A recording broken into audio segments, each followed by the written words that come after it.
अब होने वाला है लेवल अप टाइम। ये क्या है हमारा लेवल अप टाइम। अब क्या होगा, तो क्वेश्चन हमारे कैसे चल रहे थे, इजी, जैसे डेफिनेशन हो गया, ऐसी ऐसी ऐसी चीजें चल रही थी, थोड़ी इजी, थोड़ा मॉडरेट। अब आ गया हार्ड लेवल, इसमें आ गई जैसे 3-3 मार्क्स के होते हैं या फिर 5-5 मार्क्स के होते हैं, तो उस टाइप के क्वेश्चन इसमें रहेंगे। अब तो चलिए फिर उसी के साथ चलते हैं, लेवल अप थोड़ा करते हैं। ये आया था मेरा सीबीएसई 2014 में आया था ये। Okay, an electrical fuse is rated eight 2 ampere, what is meant by this statement. Electrical fuse क्या होता है मेरा, इलेक्ट्रिकल फ्यूज का ये काम होता है मेरा, इलेक्ट्रिकल फ्यूज का वो करंट को रोकने में हेल्प करती है। अगर सपोज मेरा कोई एक सर्किट है, जैसे कोई बोर्ड लगा होता है, एक्सटेंशन बोर्ड होती है ना, जैसे आप जैसे फैन ऑन करते होगे तो जाते होगे, जो बोर्ड होता है वो बोर्ड होता है। तो क्या होता है, अगर मैं चाहता हूं उसके अंदर मेरी इतने अमाउंट से ज्यादा करंट ना जाए, मैं उसमें एक लिमिट लगाना चाहता हूं। मेरा जो सर्किट है उसमें अगर मैं लिमिट लगाना चाहूं कि इतने अमाउंट तक मेरा करंट चले जाए, लेकिन इस अमाउंट के बाद मेरा जो सर्किट में करंट है वो फ्लो ना करे, तो उसके लिए हम यूज करते हैं फ्यूज का। फ्यूज एक लिमिट सेट कर देता है सर्किट में करंट के लिए।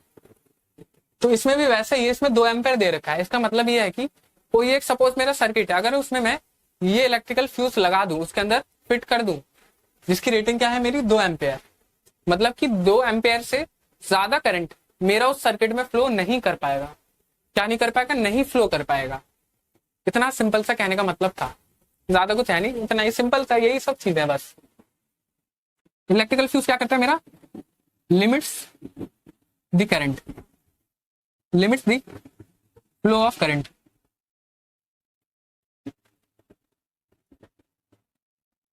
इसका मतलब 2 एम्पेयर है तो 2 एम्पेयर से ज्यादा करंट मेरा नहीं जा पाएगा। अगर 2.1 एम्पेयर भी हो गया तो भी नहीं जा पाएगा, 2.01 एम्पेयर भी हो गया तो भी नहीं जा पाएगा मेरा सर्किट में करंट। क्लियर।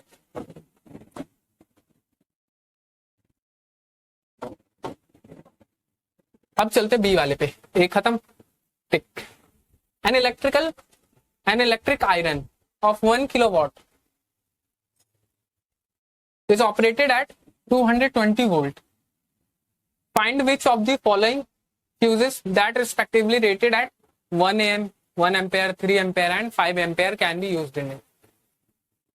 मेरी इलेक्ट्रिक आयरन है, जो आयरन है जो घर में होता है जिसमें कपड़े प्रेस करते हैं, तो वो दे रखा है इसमें।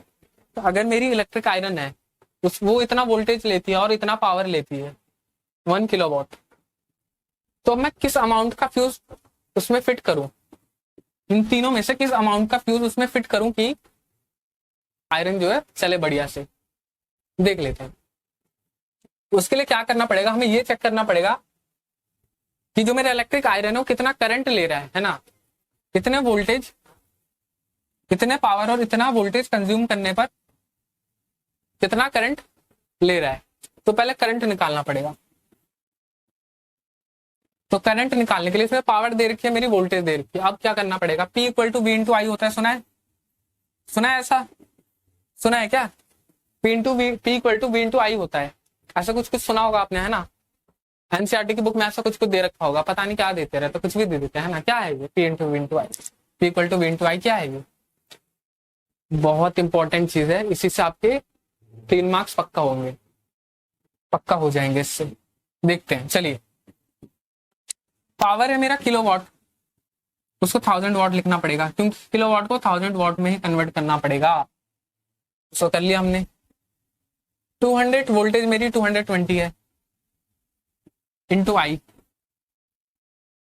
अब आई मेरा कितना आएगा, आई आएगा मेरा 1000 अपॉन में 220, ये आएगा कुछ कुछ 250 जा 210, तो ये आ जाएगा मेरा 5 एम्पेयर। मतलब जब इतनी वोल्टेज होगी, 220 वोल्ट होगी और इतनी पावर मेरा कंज्यूम करता है आयरन, तो मुझे इतना करंट तो फ्लो करवाना ही करवाना पड़ेगा, इतना करंट तो फ्लो करेगा ही करेगा मेरे सर्किट में। तो फ्यूज क्या करना पड़ेगा, या तो इतना लगाना पड़ेगा इस अमाउंट जितना, या तो इससे ज्यादा लगाना पड़ेगा। तो ये मेरा 5 एम्पेयर, अगर 5.1 एम्पेयर लिखा होता है इसकी जगह तो वो लगा लेते आप टिक। 5 एम्पेयर लगाया तो 5 लगा लिया हमने। मतलब कि जितना अमाउंट मेरा करंट आया उस अमाउंट का अगर फ्यूज लगा तो वो टिक लगा लेना, अगर उस अमाउंट का नहीं हुआ, उससे ज्यादा का हुआ तो वो भी टिक लगा सकते हो, उसमें कोई दिक्कत वाली बात नहीं है। क्लियर? तो 1 एम्पेयर 3 एम्पेयर तो हो गया नहीं, क्यों होगा इसको भी देख लेते हैं थोड़ा, है ना, कॉन्सेप्ट को देख लेते हैं। अब भाई इतना वोल्टेज है, इतना पावर है, तो इसका मतलब इतना अमाउंट ऑफ करंट मेरा फ्लो करना ही चाहिए, वरना इलेक्ट्रिक आयरन मेरी काम नहीं करेगी, हीट मेरी प्रोड्यूस नहीं कर पाएगी उतनी, जिससे कि प्रेस जो कपड़े हैं वो मेरी आयरन हो पाए। तो मिनिमम इतना करंट तो आना ही चाहिए। तो अगर मैं फ्यूज 1 एम्पेयर का लगा दूं तो मेरा 4 एम्पेयर का करंट तो अटक जाएगा, है ना, 4 एम्पेयर का करंट ही नहीं आएगा, मेरी जो आयरन है वो गर्म ही नहीं हो पाएगी उतनी। तो उसकी वजह से वैसे ही सेम 3 एम्पेयर के केस में मेरा 2 एम्पेयर का करंट अटक जाएगा, वो फ्लो नहीं हो पाएगा, तो मेरी हीट उतनी गर्म ही नहीं हो पाएगी। तो इतनी गर्मी तो चाहिए ही चाहिए, इतना करंट तो चाहिए ही चाहिए। Right the mathematical expression for joules law of heating. Joules law of heating तो देख लेते हैं, जूल भैया ने भी क्या दे दिया ऐसी इक्वेशन जो आपको तंग कर रही है। सिंपल सा दिया यार, क्या तंग करेंगे। Heat equal to I square R T, है ना, ये मेरा एक आंसर है। Heat equal to I square R T, heat equal to current का square into resistance into time. B पे चलते हैं। Compute the heat generated while transferring 9600 coulomb of charge in 2 hours through potential difference 40 volt. Voltage मेरी 40 है, charge मेरा Q जो है वो है 9600 कूलम, और टाइम जो है वो मेरा है 2 घंटा, 2 आवर्स मेरा टाइम है। कंप्यूट द हीट, तो आई इंटू आर होता है, तो ये हो गया मेरा V into I into T, है ना। वोल्टेज मेरी आ जाएगी, टाइम भी आ जाएगा, करंट का पंगा है, करंट कैसे निकालें। I equal to Q by T होता है, सुना है, I equal to Q by T होता है, I equal to Q by T होता है। करंट मेरे को निकालना पड़ेगा, वोल्टेज मेरे पास वोल्टेज है, टाइम भी है गिवन है, करंट नहीं है मेरे पास, तो निकाल लेते हैं। चार्ज मेरा दे रखा है 9600 कूलम,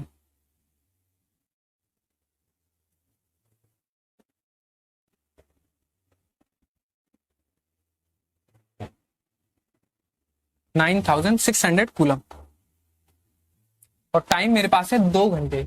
अब इस आवर को सेकंड में कन्वर्ट करना पड़ेगा, सेकंड में कन्वर्ट करना पड़ेगा।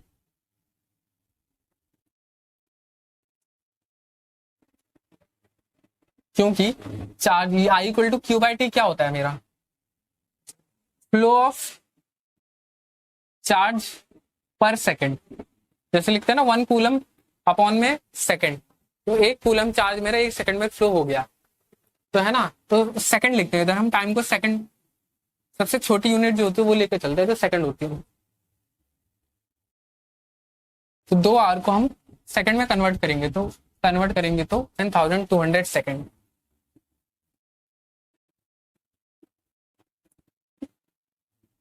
तो ये आ गया मेरा 4/3 एम्पेयर।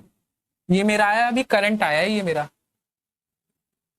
मेरी हीट निकालनी है। हीट क्या है मेरी, V into I into T formula है। तो वोल्टेज मेरी गिवन है, टाइम गिवन है, आई हमने निकाल लिया, तो चल नहीं, तो चलिए इसको खत्म करते हैं।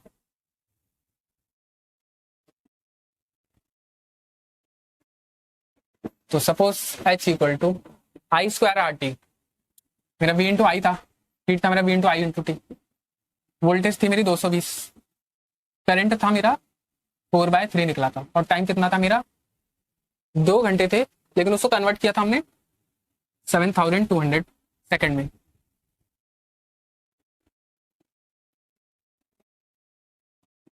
थ्री टू 6, 3 4 12, ये मेरा आ रहा है 21120 और 20 3 0। ये मेरा जूल आ रहा है, ये मेरी हीट है, ये क्या है मेरी, इतने अमाउंट की हीट निकलेगी मेरी, देख सकते हो कितने बड़े अमाउंट की हीट निकल रही है।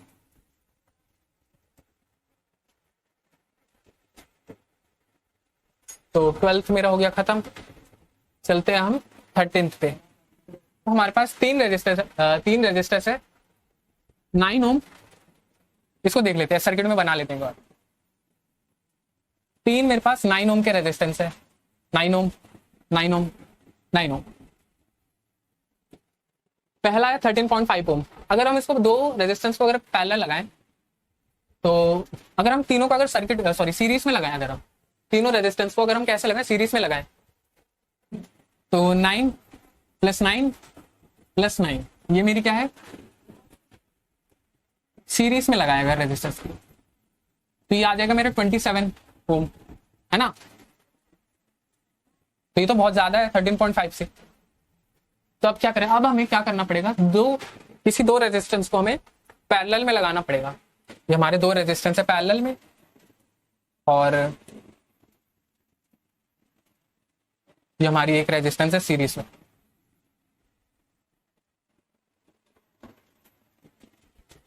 तो हमारे जो तीन रेजिस्टेंस है ऐसे लगेंगे, 9 ओम, तीनों 9 ओम के हैं, 9 ओम। अगर हम दो को हम पैरेलल लगाएं,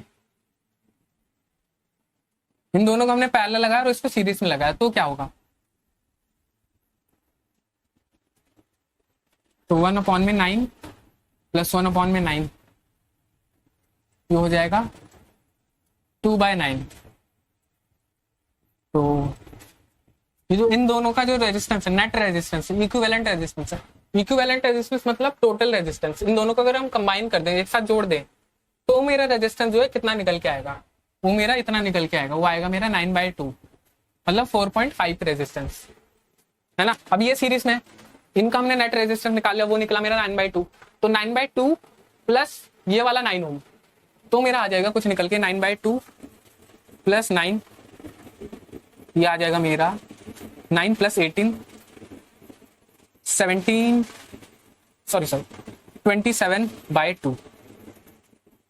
तो आ जाएगा 1 3, तो 13.5 ओम आ गया मेरा, 13.5 ओम आ गया मेरा। तब जब दो रेजिस्टेंस को हमने पैरेलल लगाया और एक रेजिस्टेंस को हमने सीरीज में लगाया, तो मेरा आ गया 13.5 मेरा निकल के आ गया। तो मुझे 13.5 ओम निकालने के लिए रेजिस्टेंस क्या करना पड़ेगा, कि मैं रेजिस्टेंस किस तरह लगाऊं कि मेरा 13.5 ओम आ जाए, तो वो ये है। तो यहाँ पे गाइस थोड़ी प्रिंटिंग मिस्टेक हो गई थी, क्योंकि ये वैल्यू आनी पॉसिबल ही नहीं, अगर होती भी तो प्रिंटिंग मिस्टेक नहीं होती, तो ये ऐसे 6 ओम वैल्यू यहाँ पे आनी पॉसिबल नहीं होती, है ना।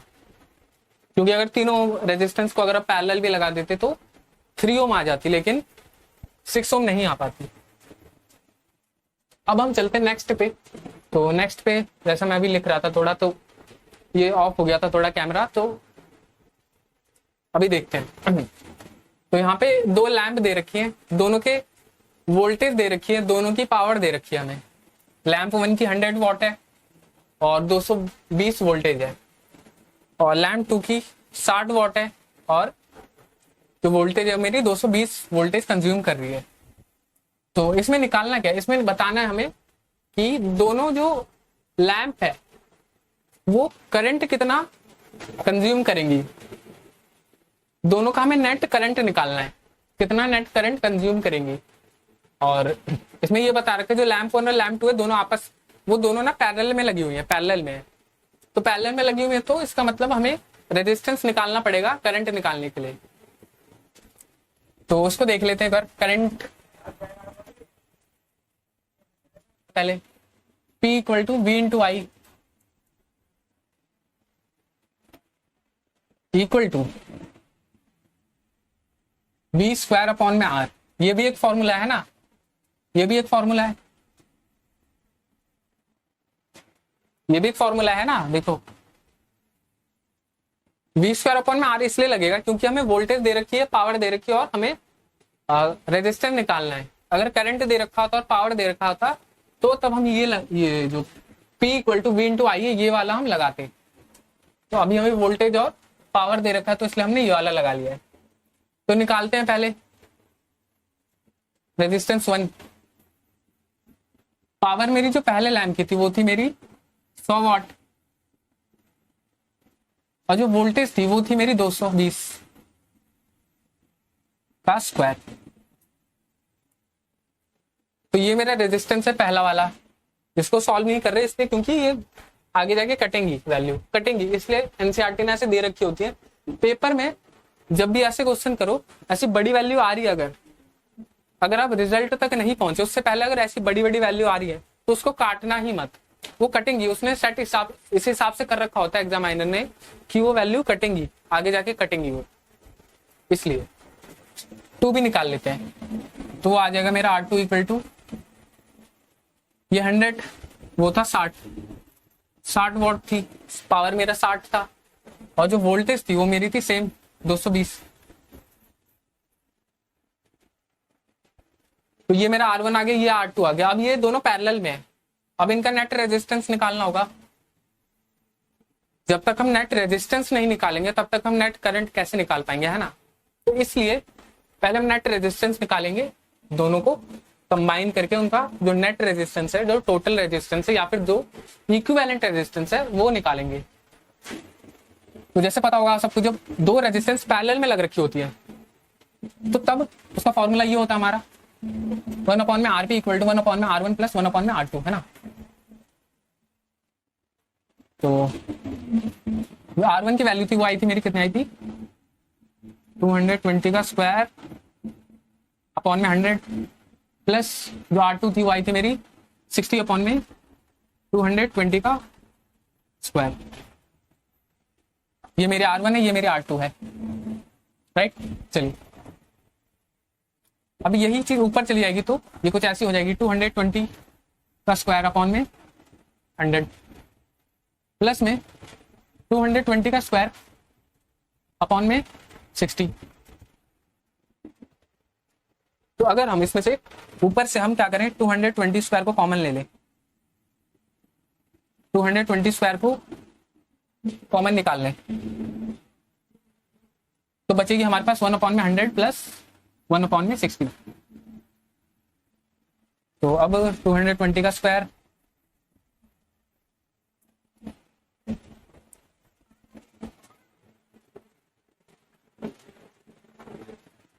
$600, 106 जा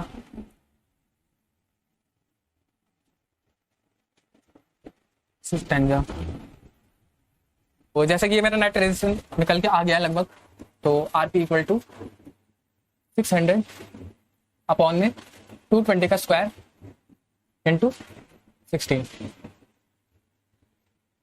तो अब हम V equal to I into R लगा देंगे। वोल्टेज था मेरा मेन 220 का मेन सप्लाई हो रहा था, और करंट तो हमें निकालना है, और रेजिस्टेंस मेरा ये कुछ आया खतरनाक सा 600, थोड़ा खतरनाक सा आ गया, 220 का स्क्वायर इंटू 16। कोई नहीं, देखते हैं इसको हो जाएगा सॉल्व। तो आई हम निकालेंगे तो इसको इधर भेज देंगे, 220 का क्यूब हो जाएगा इंटू 16 अपॉन में 600। तो इसको थोड़ा एक्सपेंड करेंगे तो 1 0 से 1 0 खत्म, 2 3 जा 2 11। अब कोई तो कटने वाला है नहीं,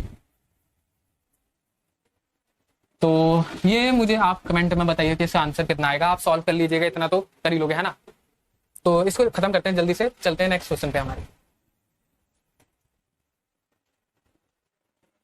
With the help of a suitable circuit diagram, prove that reciprocal of equivalent resistance of a group of resistance joined in parallel is equal to the sum of the reciprocals of the individual resistances. तो इसमें proof करना है कि suppose ये circuit है, तो जैसे ये मेरा सर्किट है, ये मेरी रेजिस्टेंस लग रखी है,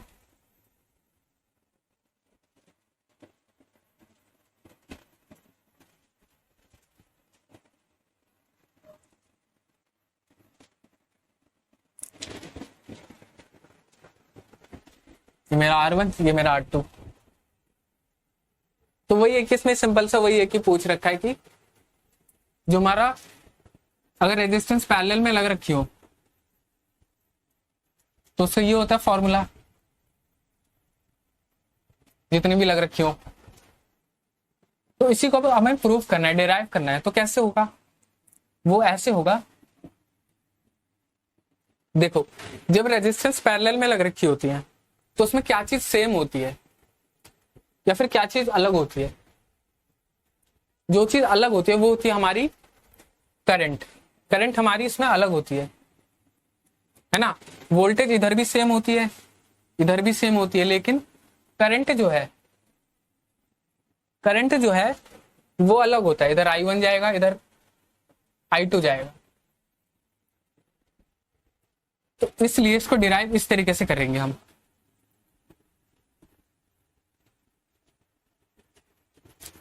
I equal to I1 plus I2। अभी दो ले लेते हैं एग्जाम्पल। तो I का फॉर्मूला होता है मेरा V अपॉन में R, है ना। ये हमारा नेट है जो इक्विवेलेंट है करंट, टोटल करंट।